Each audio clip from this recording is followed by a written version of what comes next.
ये है कलयुग, लेकिन कैसा होगा आने वाला युग। दोस्तों, फिलहाल हम जिस युग में जी रहे हैं, पुराणों और शास्त्रों के अनुसार इसे कलयुग कहा जाता है।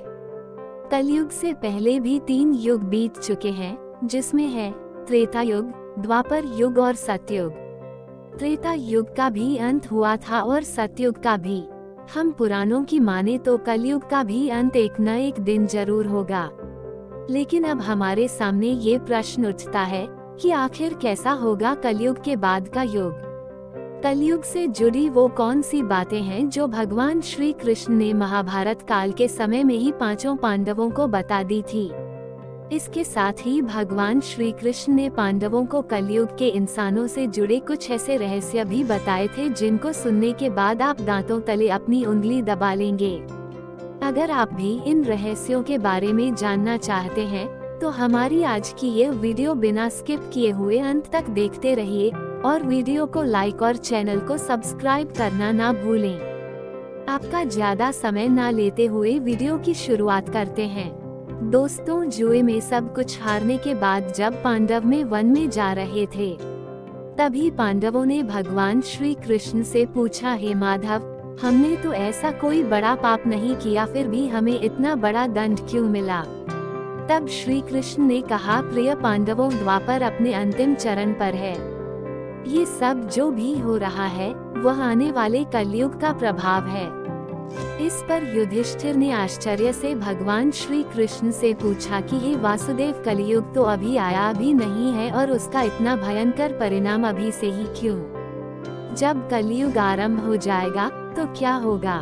भगवान श्री कृष्ण ने कहा, आप सभी भाई वन में जाए और वहाँ जो कुछ भी देखें वह आकर मुझे बताए। उसी आधार पर मैं आपको कलयुग के अंत की गति के बारे में बता पाऊंगा। भगवान श्री कृष्ण के ऐसा कहने पर 5 भाई वन में अलग अलग दिशा में चल पड़े। 5 भाई वन में जाकर वापस लौट कर आए तो हर कोई वन के दृश्य को लेकर हैरान था। वन से लौटने के बाद 5 पांडवों के मस्तक पर शिकन था। वो किसी उलझन में पड़े हुए नजर आ रहे थे।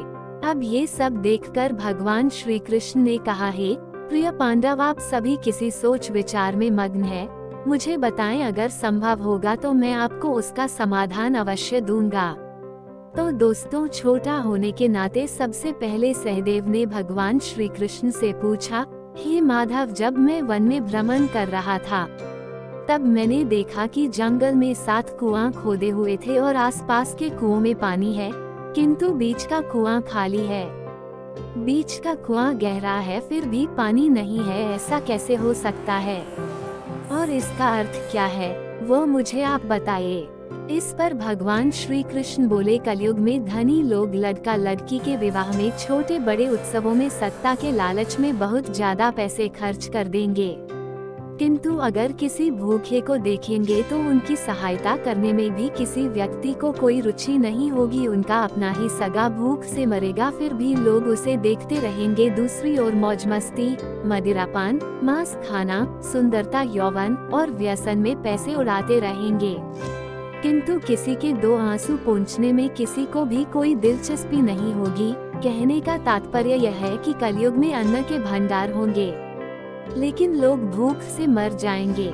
श्री कृष्ण के मुंह से इस तरह की बात सुनकर सहदेव एक पल के लिए काफी दुखी हो जाते हैं, लेकिन वे इस कटु सत्य से भी मुंह नहीं फेर सकते थे।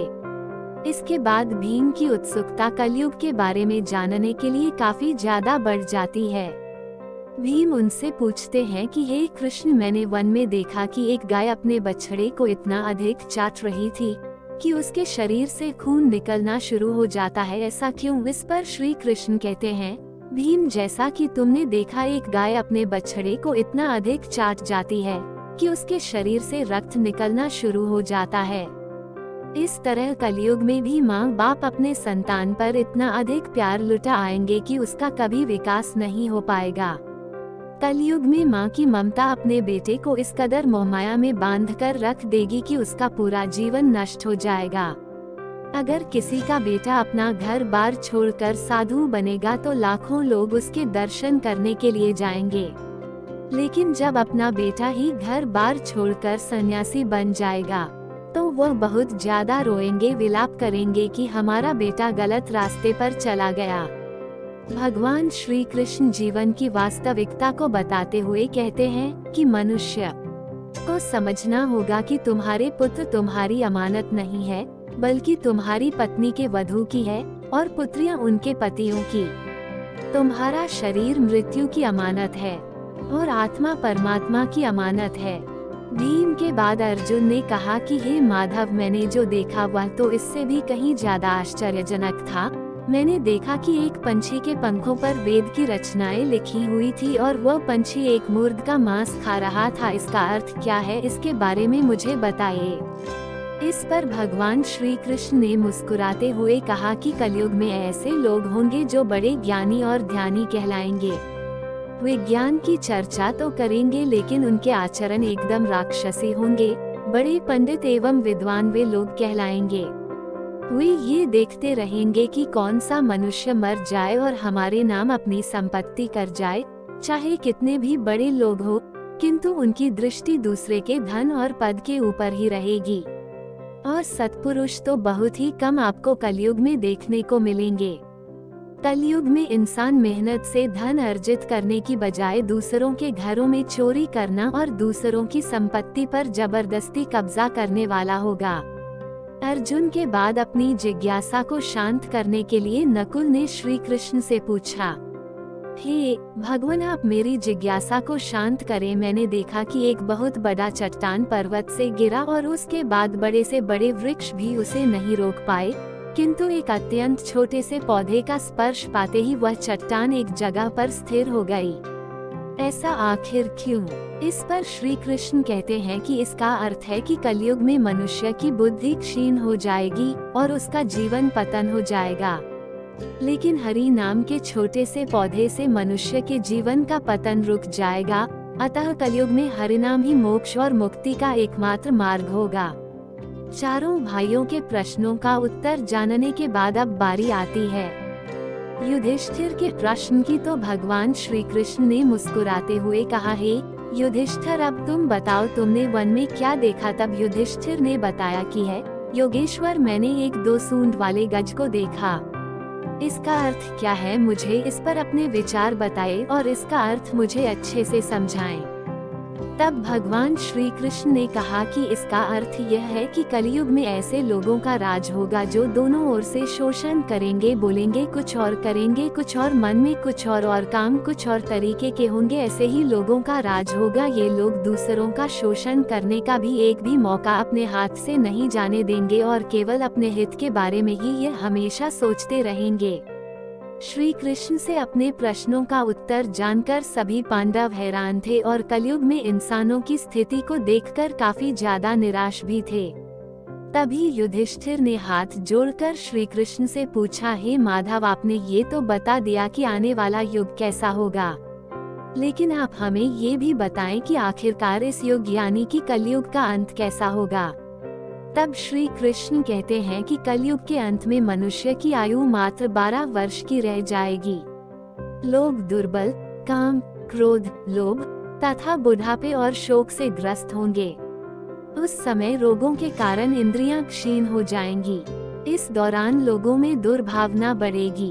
कलयुग की उम्र जैसे जैसे बढ़ती जाएगी वैसे वैसे नदियां सूखती जाएगी।